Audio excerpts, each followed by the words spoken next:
আমরা সকলেই কমবেশ জানি যে আল্লাহ সুবহানাহু ওয়া তাআলা আমাদের সকলের রিজিক, আমাদের সকলের হায়াত এটা নির্ধারণ করে রেখেছেন। ঠিক না ঠিক?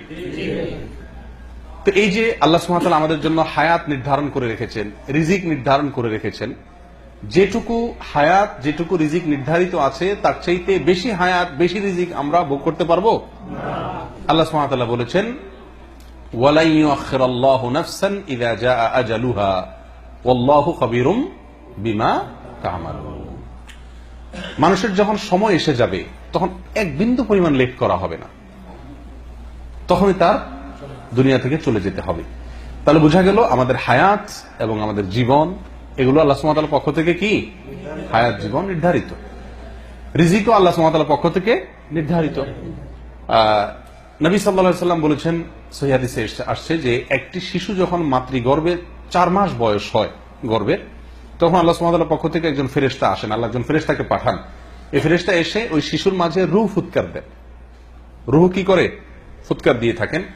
এবং এই শিশু দুনিয়াতে এসে কতদিন হায়াত পাবে, কবে সে দুনিয়া থেকে বিদায় হবে সেটা লিখে দেন।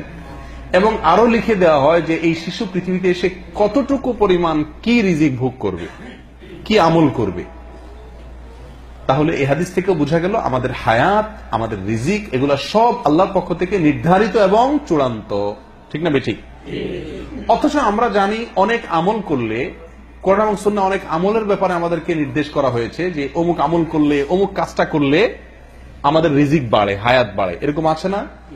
তার ভিতরে একটি উল্লেখ করার মতো সহিহ বুখারীতে আসছে, আনাস ইবনে মালিক রাদিয়াল্লাহু তাআলা বর্ণনা করেছেন, নবী সাল্লাল্লাহু আলাইহি ওয়াসাল্লাম ইরশাদ করেছেন, মান সাররাহু আন ইউবসাতা লাহু ফি রিজকিহি আও ইউনসা লাহু ফি আসারিহি ফালইয়াসিল রাহিমাহ।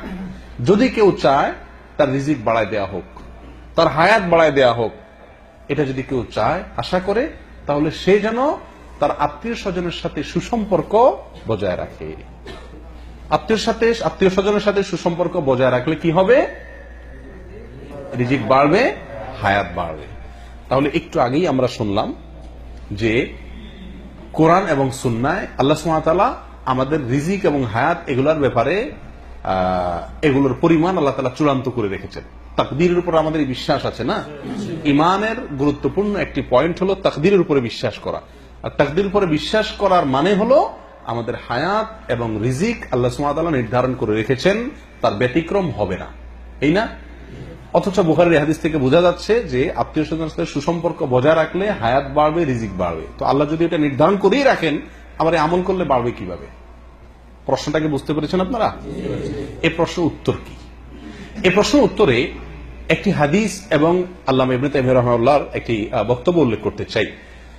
তিরমিজিতে এক হাদিসে আসছে, নবী সাল্লাল্লাহু আলাইহি ওয়াসাল্লাম বলেছেন যে এক সাহাবী নবী সাল্লাল্লাহু আলাইহি ওয়াসাল্লামকে জিজ্ঞেস করছেন, ইয়া রাসূলুল্লাহ, আমরা অনেক সময় বৈধ ঝাড়ফুঁক নেই, অসুস্থ হলে, অসুবিধা হলে ঔষধ খাই চিকিৎসা হিসাবে, সতর্কতামূলক ব্যবস্থা গ্রহণ করি সতর্কতার জন্য। তো এই যে আমরা উপায়গুলো অবলম্বন করি, আল্লাহ আমাদের জন্য যা নির্ধারণ করে রেখেছেন, এই উপায়গুলো অবলম্বন করলে কি আল্লাহর নির্দেশ, আল্লাহর নির্ধারণ, আল্লাহর ফয়সালা, আল্লাহর তাকদীরের কোনো হেরফের হয় কিনা? যদি হেরফের না হয় তাহলে এগুলা উপায় অবলম্বন করে লাভ কি? আর যদি হেরফের হয়ে যায় তাহলে আল্লাহর তাকদীর যে পরিবর্তনযোগ্য নয়, সেটা কিভাবে হলো? কথা বুঝতে পারছি? তখন নবী সাল্লাল্লাহু আলাইহি ওয়াসাল্লাম ওই সাহাবীকে বলেছেন, হিয়া মিন কাদারিল্লাহ। অর্থাৎ এই যে আমরা ঔষধ খাই, ডাক্তারের কাছে যাই বাঁচার জন্য, হায়াত যাতে থাকে, যাতে না মারা যায় সেই জন্য, সুস্থ থাকার জন্য, রিজিকের জন্য আমরা যত উপায় অবলম্বন করি, এই উপায় অবলম্বন করব এবং তার ফলে সুস্থ হব, সুস্থ হওয়ার ফলে আরো কিছুদিন বাঁচবো, এগুলোও সব আল্লাহর তাকদীরে কি আছে? লিপিবদ্ধ আছে।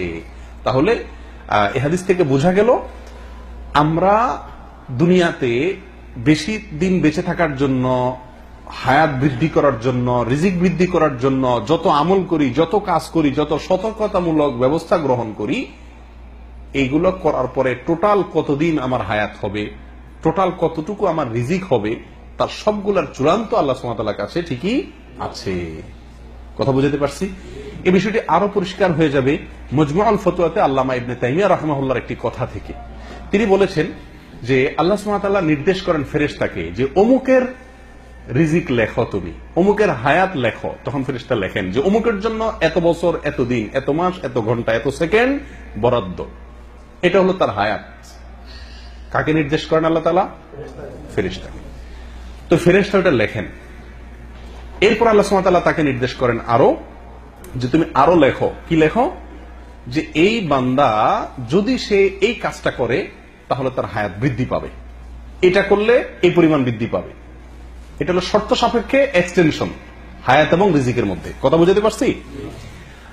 তখন ফেরেশতা ওইটাও লেখেন।